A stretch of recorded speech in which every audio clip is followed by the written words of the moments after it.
from that, besides from that, we also have a whole world which has been created by the Almighty, which we enjoy, which we enjoy every day, which we admire and take pleasure in. And even if we, of some reason, are people who have don't enjoy the world of which God has created, we most people do enjoy the world, and by this we go by the majority of people, and this wonderful world gives us an opportunity to say a lot of different brachot, a lot of different blessings, which, as I say again, are not so known, and not everybody says these blessings. Now, there are some reasons where we can justify maybe why people don't always say the blessings. One reason is that if there is a doubt if you should say a blessing or not say a blessing, then there is a general principle which is about blessings, that safek brachot lakel, that you don't say the blessing when there is a doubt. That, of course, doesn't mean that if there isn't a doubt, you should say the blessing. If you're eating an apple and there's not a doubt, you're eating the apple. The same way as if you see something or hear something where there's not a doubt, you should say the blessing. So it's not that there's always a doubt and therefore you don't say the blessing. But if there is a doubt about a blessing, then you don't say the blessing, at least not the parts of the blessing which mentions God's name. And so then we don't mention God's name, so you can say the blessing without saying God's name in the blessing. So that's one thing. Another thing is, which is also a general principle in all these blessings, is that you don't say them every day. Let's say, for example, there is a blessing when we see the ocean, especially the Atlantic Ocean. It's a big wonder of the world that we see the Atlantic Ocean. But if you go to swim in the Atlantic Ocean every day, you don't say the blessing every day, right? So because it's not the same wonder you feel if you see it every day, or all the other phenomena. If this is something which you see on a daily basis, if you go and see a beautiful mountain, you don't say the blessing every day. The principle there is that only if there's gone another 30 days when you haven't seen this phenomena in nature, then you say the blessing again. But if you see it every day, if you live right next to this phenomena in nature, then you don't say the blessing, because it becomes an everyday occurrence for you, and you don't have the same, say, religious feeling that this is something which God has created, so you don't say it. There are exceptions also for this rule. Like, for example, I'll give you two exceptions for this rule. If you see a rainbow, you see a rainbow, and we have a special blessing for a rainbow, then this blessing, if you see a rainbow the next day again or 5 days after, you say the blessing again. Why? Because it's a different rainbow. It's not the same rainbow as the one you saw. If you see the mountain or the ocean, then it's the same ocean, the same mountain. But the rainbow is not the same rainbow. And therefore, you say the blessing once more, even if there hasn't passed 30 days. The same goes for when you hear thunder and see lightning, where there are also blessings for that. Also there, the rule is that if not the same round of lightning and thunder, but if it comes again, if it comes again 1 or 2 days after, then you again say the blessings connected to the lightning and the thunder, and you don't wait for 30 days because it's a whole new process. It's a new thunder, it's a new lightning, and therefore the wonder of the world is something which is new, and therefore you say it again. Well, these are some general principles around saying these blessings, and we shall now see the Mishnah. I remind you what the Mishnah is. The Mishnah, for those of you who are totally new to this, there's some who are not new, who are very experienced, but just somebody who is new to it, maybe you can just repeat what is the Mishnah. One of you, please. The first compilation of the oral law. Yeah, the first written down compilation of the oral law, written down about 200 years after our general counting of our time by Rabbi Yehuda Nasi. And he gives down some general principles here about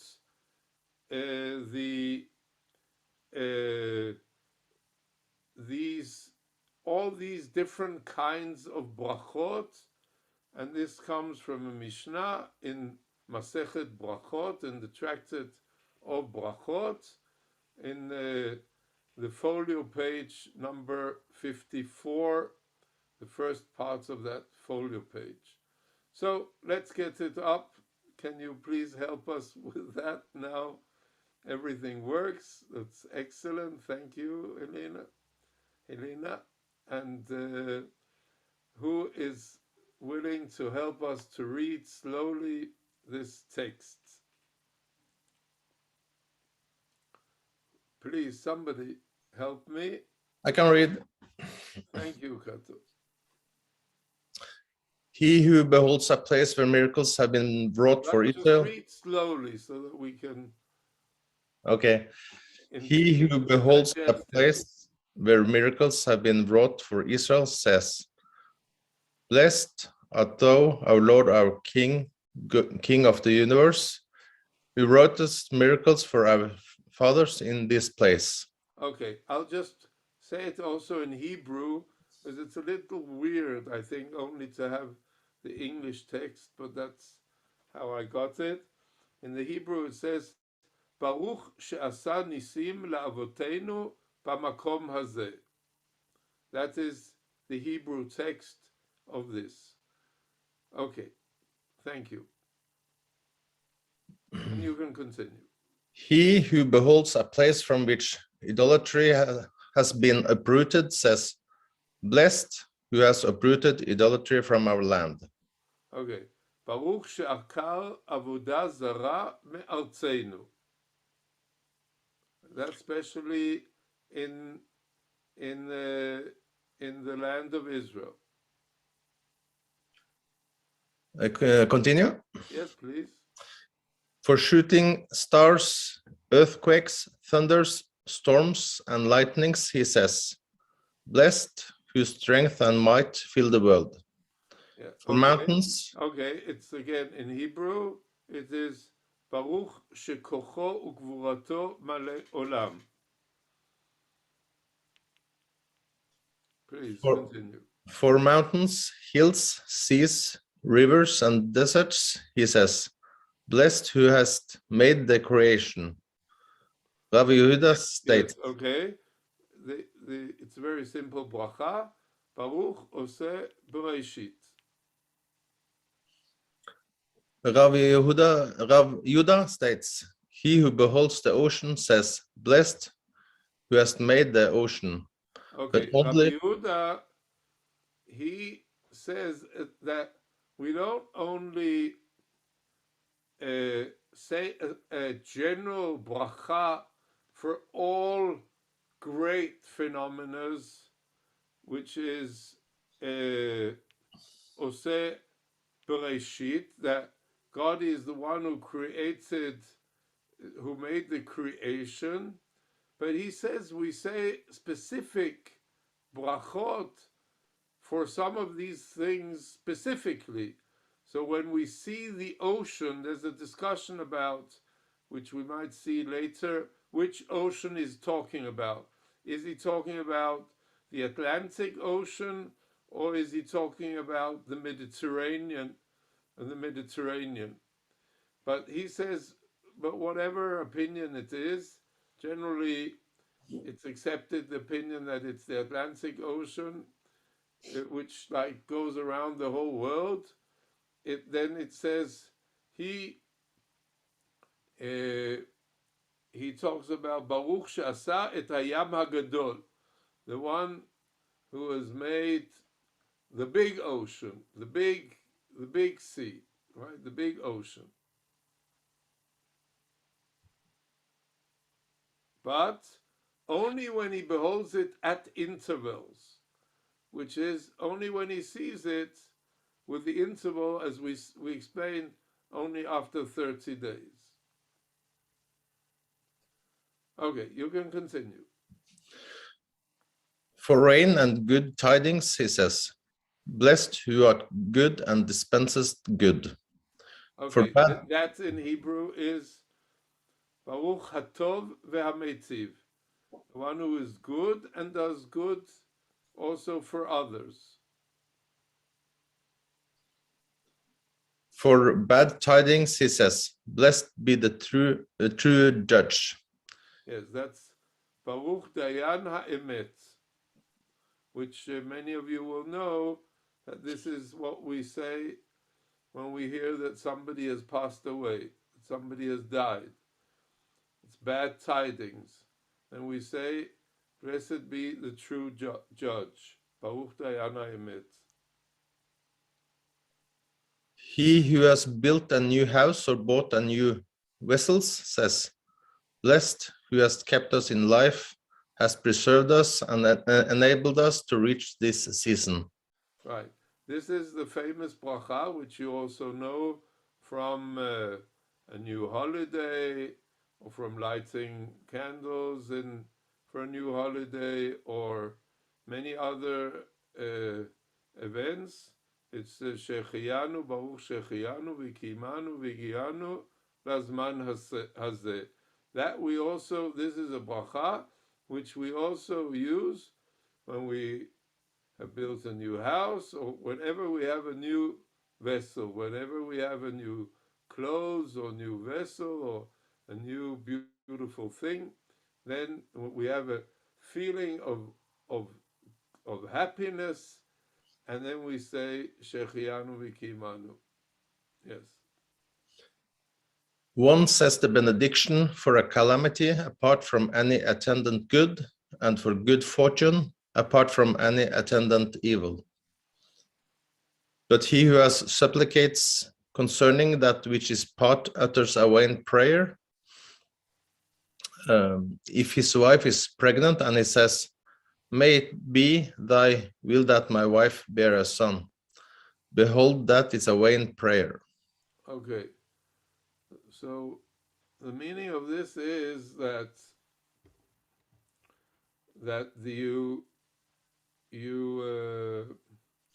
you can't pray for something which is already a given fact. You can pray for something which can still happen. If you want to pray for something in the future, right? You can pray for that you will have a child. You can pray that you will have a child who will be a son, or you can have a child that will be a daughter. But if your wife already is pregnant, then that is already an established fact. If your wife is pregnant with a boy or with a girl. So if you are now praying, that is a vain prayer, tfilat shav. It's a vain prayer. And that's we don't do. You can't pray in that under those circumstances. And there's Rabbi another Melchior? example. There's another example of that. Can we ask a question, Rabbi Melchior? You can ask. I said you're free to ask all the questions you want. Okay, I'll try. So does this mean that we can never alternate the future by our prayers? You can alternate the future by your prayers, but you can't alternate something which is already done. There's a difference. You can pray that your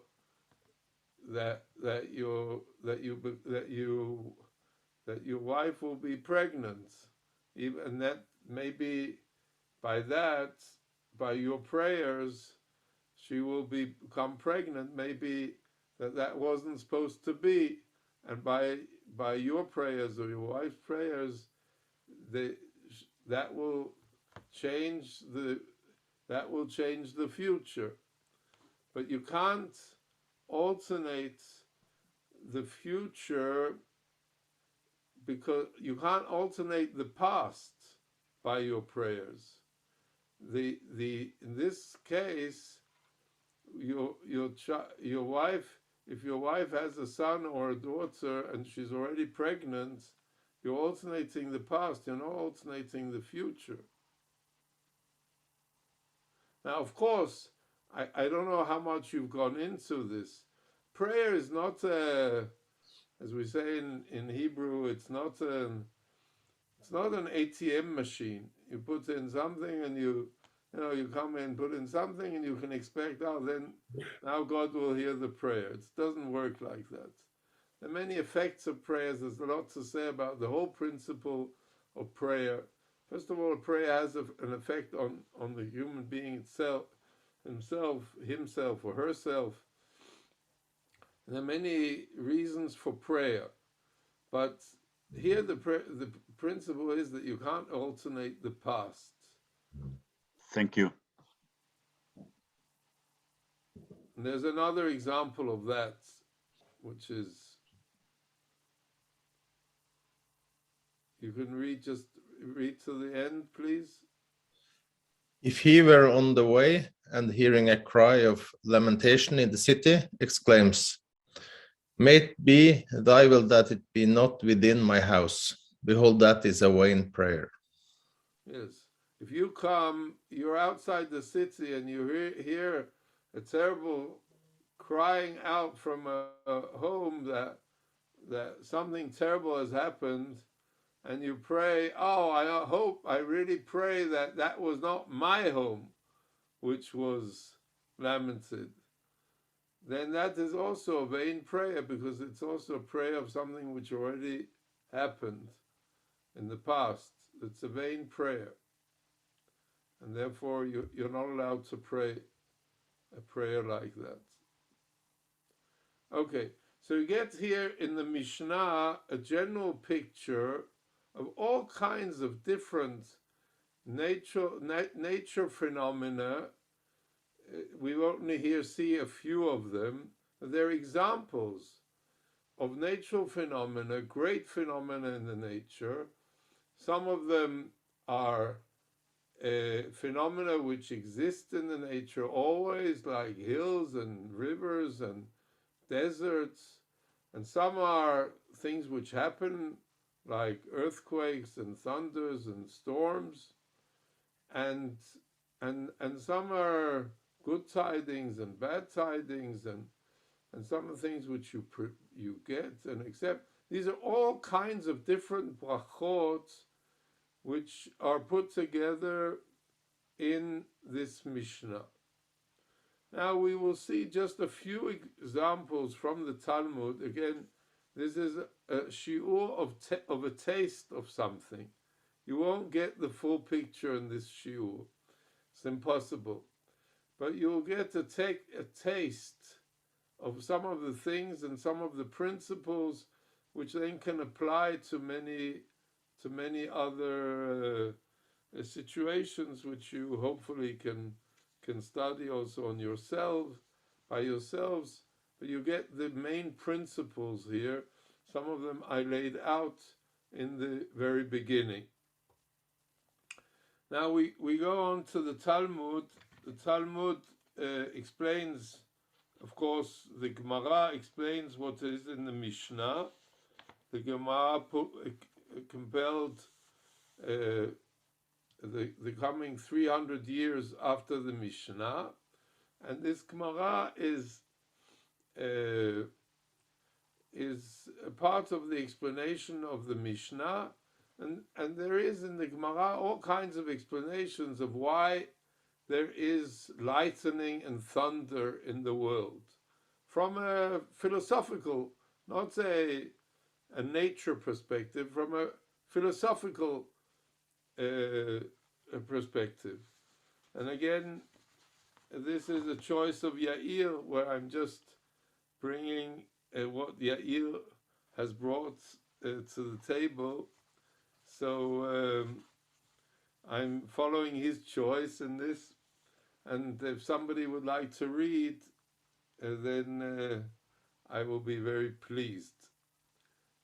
Who would like to take up the thread and continue reading now from the Talmud text? I can do it. Yes. Who is this who said so kindly? Cecilia. Cecilia. Okay, please. Rabbi Alexander said, in the name of Rabbi Joshua ben Levi, thunder was only created to break the pride of the heart. As it is said, God hath so made it that men should fear before him. Okay. So the idea is that certain people have pride in their hearts, others don't, but for those who do, they need to be put in place. And that is why we have thunder, according to this opinion.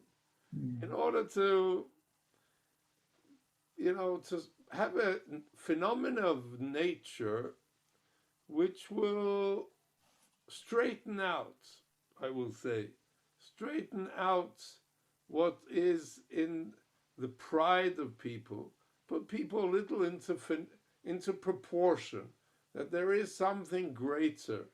Suddenly the whole of nature, when there is a very big thunderstorm, you feel suddenly that you're very small, and it helps to straighten out where we are. And it quotes also a verse from Kohelet,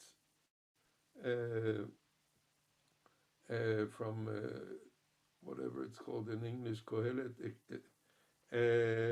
and which says that God has made it in order that we should fear God, that we should fear God and be straight in our hearts.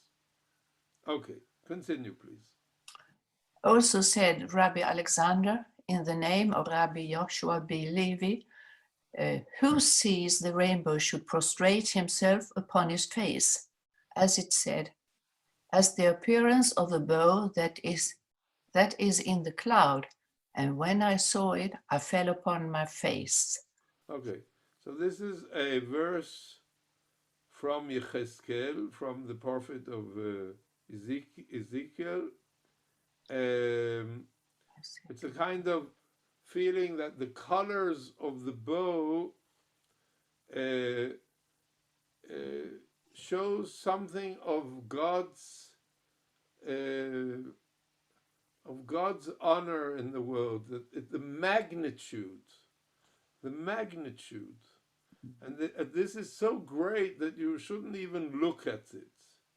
So when you see it, when you do see it, you should fall down, according to this opinion, you should fall down on your face and not look at it.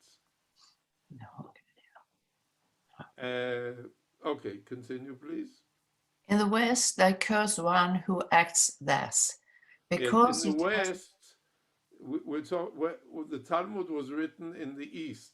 Where was the East? Mhm. Where? Yeah, where was the East? Iraq, Babylonia. Yeah, it was in Babylon. The Talmud was written in Babylonia, right? It's the Babylonian Talmud. So this was in the East. So where was the West? Israel. Israel, right? In Israel. So in Israel, they didn't like what they were doing they cursed it. They cursed what they were doing, how they interpreted this in Babylonia, that they like fell down on their faces when they saw a rainbow. They said this was wrong. Why was this wrong? Read it, please read it. No, you can read it. You didn't Okay, read sorry. In the West, they curse one who acts thus, because it was the appearance as though he worships the rainbow, but he should certainly pronounce the benediction. Right. So they cursed it because it looks, when you do this, it looks as if when you're bowing down, it looks as if you are praying to the rainbow. Yeah. It's not that you see the wonders of God's creation and that you're in awe of God's creation. No, it looks as if you're praying to the rainbow, and that you shouldn't look like that. And therefore, they cursed what they were doing in Babylon, in Israel. They cursed that. They cursed this practice. This is not the right thing to do. But they said, but of course we need to say a bracha. I can tell you something which I thought of when I read this discussion between what's going on in Babylon and Israel. There is a bracha which I don't know if we'll get to it, but there is a bracha which we say every month, which is called Birkot Levana, which is a bracha which comes after with the new moon, which we say usually after 3 days after Rosh Chodesh, after the new moon.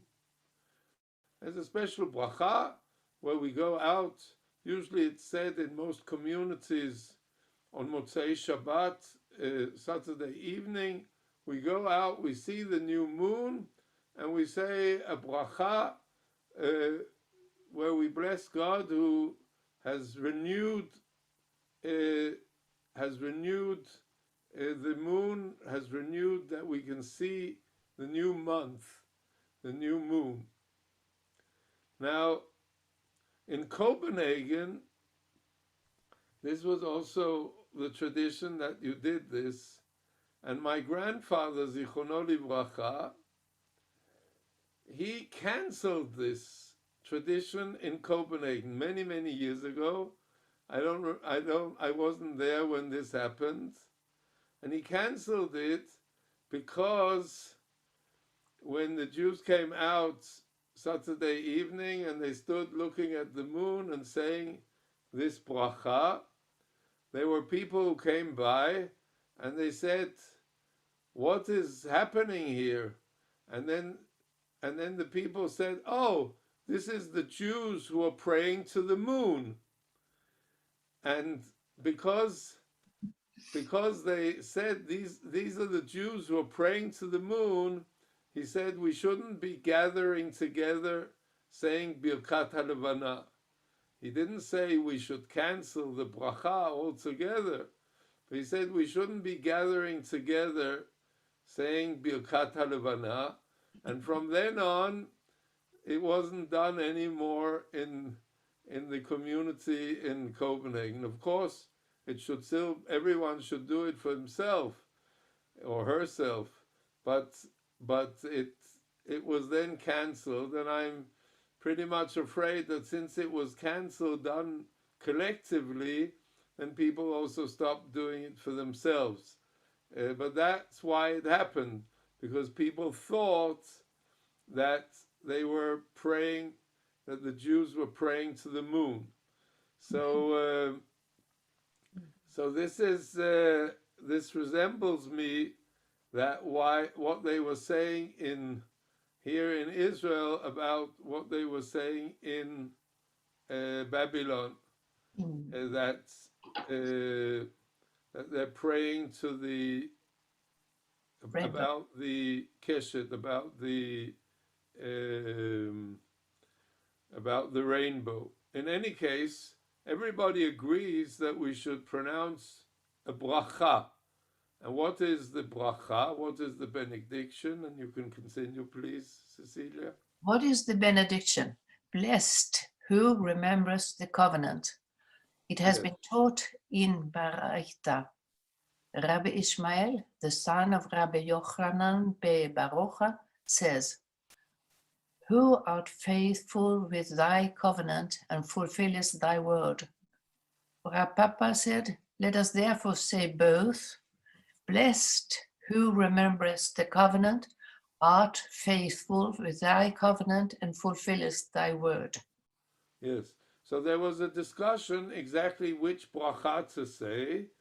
Do we say just that God, you remember there was a brit, a covenant done when after Noach, after the flood of Noach, there was a covenant, and the rainbow became the symbol of this covenant. Yes. That there would never again be a flood which would destroy humankind. So the discussion is which exact bracha should we say. So Rav Papa said we do both opinions. We both say that God is the one who remembers and the covenant, and also we say that God is faithful with the covenant and fulfills his word. So it's Zocher HaBrit, Ve'ne'eman bebrito, Ve'kayam b'ma'amaro.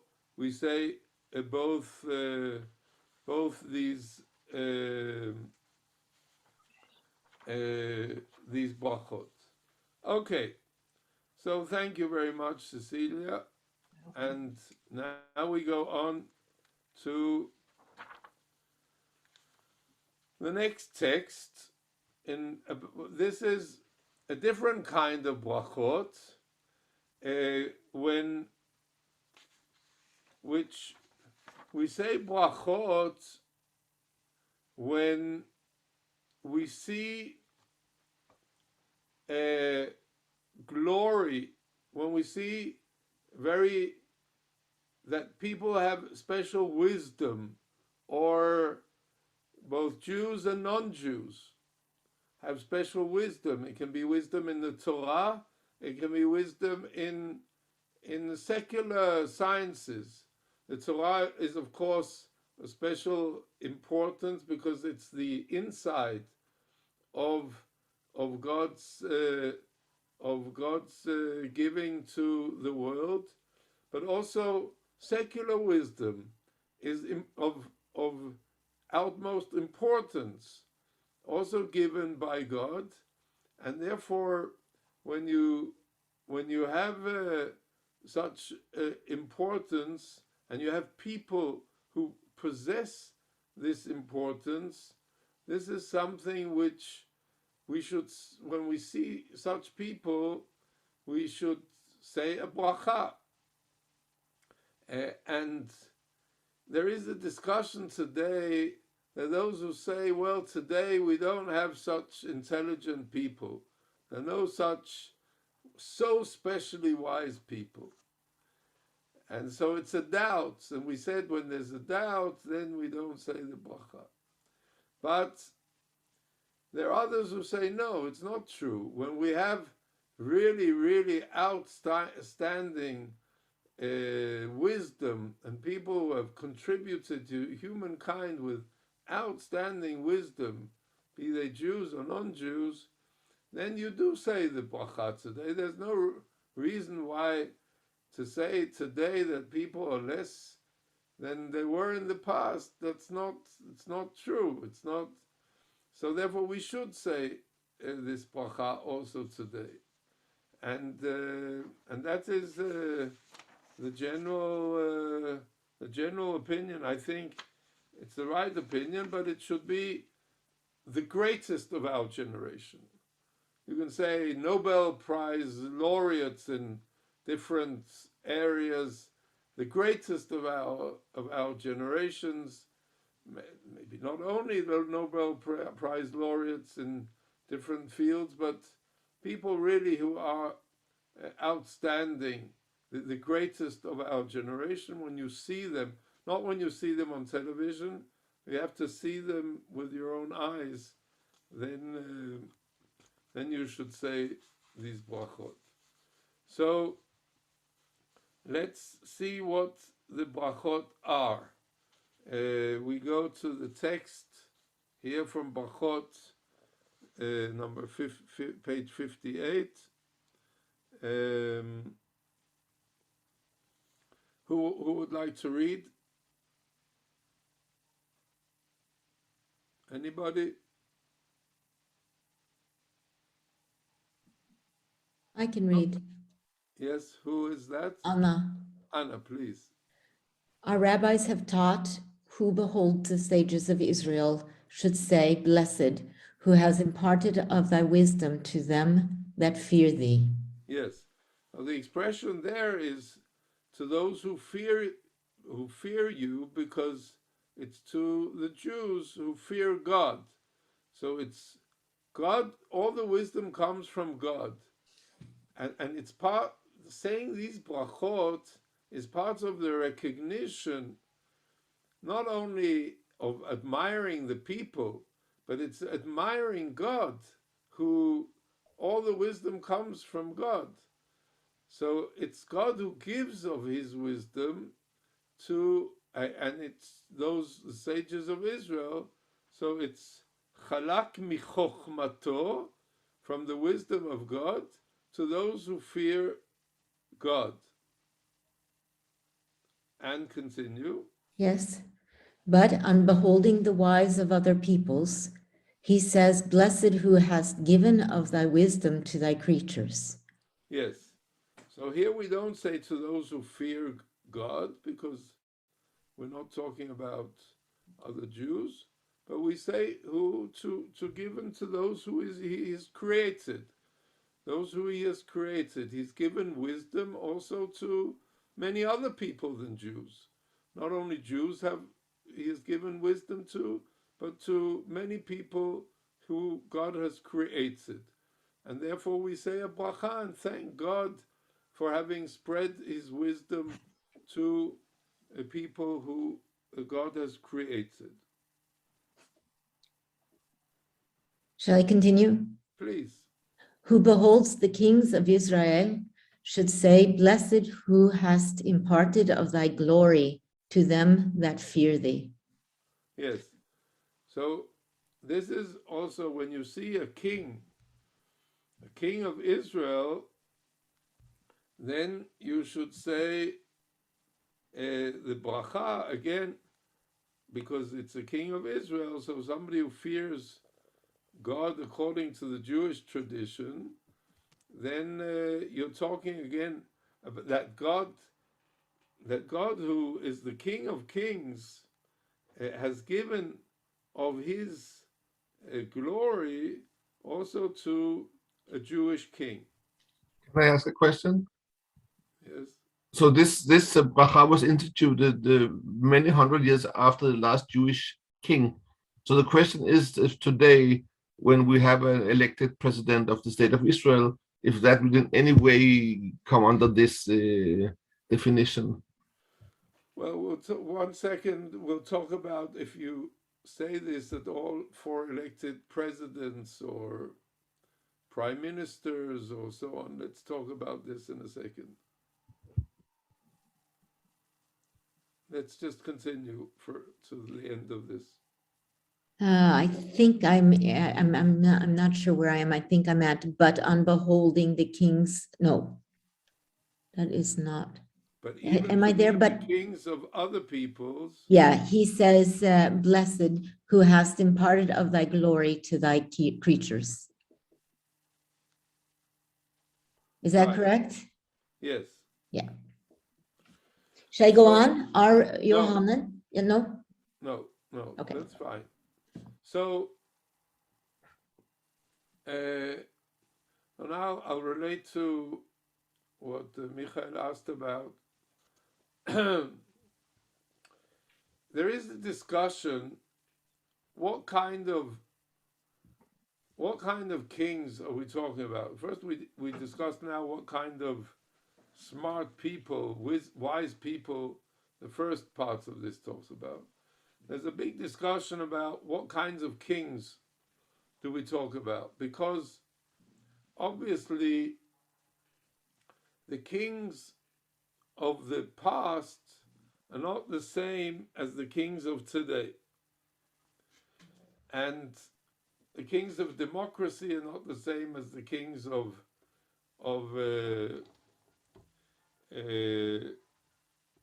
who do not have a democracy. And there are all kinds of rules which were set up in order to say this bracha.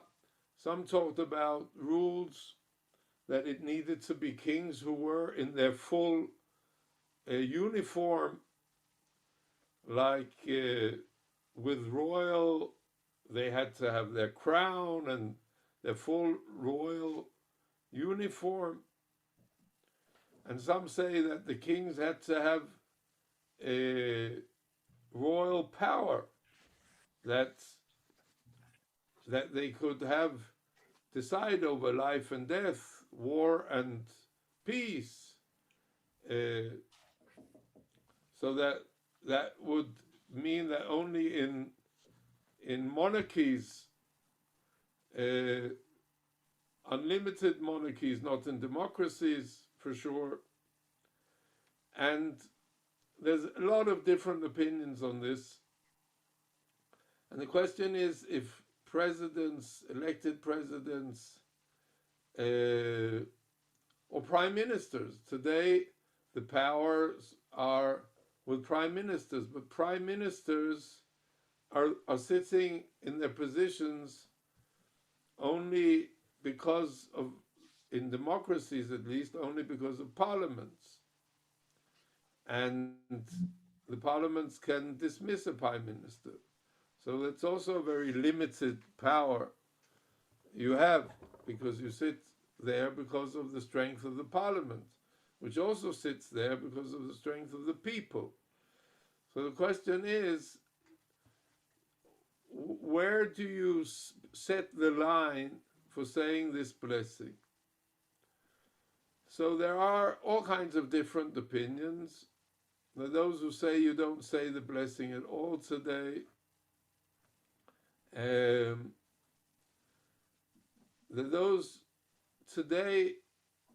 are those who say that still when you have presidents today who have power, or even those who don't have power, but you have kings who have been in the tradition of kingdoms, like in the Scandinavian countries, or in England, or in Holland, Spain, those few countries where there are kings, and then there is a tradition of kingdom and a certain glory of kingdom where the king has certain powers, and although they're very limited, they are sitting there and cannot be fired, and they go to their children, are continued, and therefore many say that when they come, at least in their position as king, not when they're on vacation, but when they come in their position as king, then you can say the bracha. The same would be true of a president, like presidents of countries like America or France, or where the president has an effective role as president. You would also be able to say the bracha if the president is in function. That is the general opinion amongst most. And the question is, like, what happens with presidents who do not have that kind of role, like in Israel or Germany or other places? And do you say this bracha with the president of Israel? There are very few, I think, who would say that you say the bracha today, the president of Israel. There are those who would. It's also a question, the status of the state of Israel today. There are some who would say it, but there are few who would say it. Also because of the status of the president. It's not a position which goes in inheritance, like you say the king, and it's not a position. The president has very, very few executive powers, and therefore most would say that you do not say, at least B'Shem Malchut, with God's name, with the president of the State of Israel. Most would say that. But this is, there's a lot to be said of that. There are many different opinions on this issue. It's of course very festive, like when we had just recently in Norway, we had the king visiting the synagogue, and where he comes as the king with the festivities of the king and so on. It's a festive thing when you express the blessing of the king. Okay, we are getting close to the end of the hour. I think that's our limitation, right, Helena? Or can we continue? I think we can continue just a bit more, but I can tell that there are quite some sources left, right? So maybe you want to finish the one you were speaking. We didn't get to the last part of the text, right? Well, okay. Which one? It's the last paragraph, Ar Yohanan, Rebbe Yohanan. Yeah, it's yeah, you can continue to read, please. Yes. Rabbi Yohanan said, a man should always bestir himself to run to meet the kings of Israel, and not only the kings of Israel, but even to meet the kings of other peoples. For if he is worthy, he will distinguish between the kings of Israel and of other peoples. Okay, so he says the thing that I think it's important, that there is a point to go and see, of course, the kings of Israel, which is a debate if we have or not, the president. Let's say at least he has a certain position like a king, which is something special. and even if we say the bracha or not, but it's something very special that we again have a State of Israel and we have a president, and it is something very special, and he is for sure worthy, the president we have, but it's also a point to go and see a king in general, because it's part of the awe we also have for understanding how God operates in the world. That you have the awe of kingdom, and that you go and see the king, then you also understand more about how the world operates. So there is it's a very, let's say, a monarch statement, but it also is brought in the Shulchan Aruch that there is a point in going to see a king, that you should go. In Norway, you say on the 17th of May, go and see the king. Go and there is a thing. Go and see the king to be able to say the bracha, but to see the king in order to understand the King of Kings, not only to see the king and enjoy that we live, thank God, in democratic societies and enjoy the position of the king, but that we can admire the one who has given the kingdom to all kings, to all presidents, to all prime ministers in the world, and has given of his glory, and that is also part of what is halakha. So we managed only very little parts of what we were supposed to do, but I thank you for having listened in and joined, and maybe Yair will give another session for the rest of this, and if not, you will have to continue studying. There are very important things in the continuation, but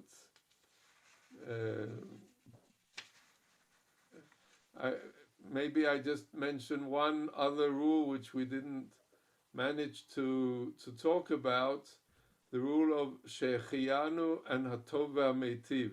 When we get something new, we say Shechianu. The chant. What? We say the bracha that we lived and we get something new.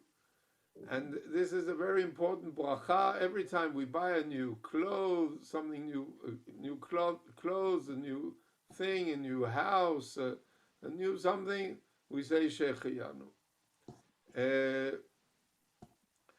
But if there are two people who enjoy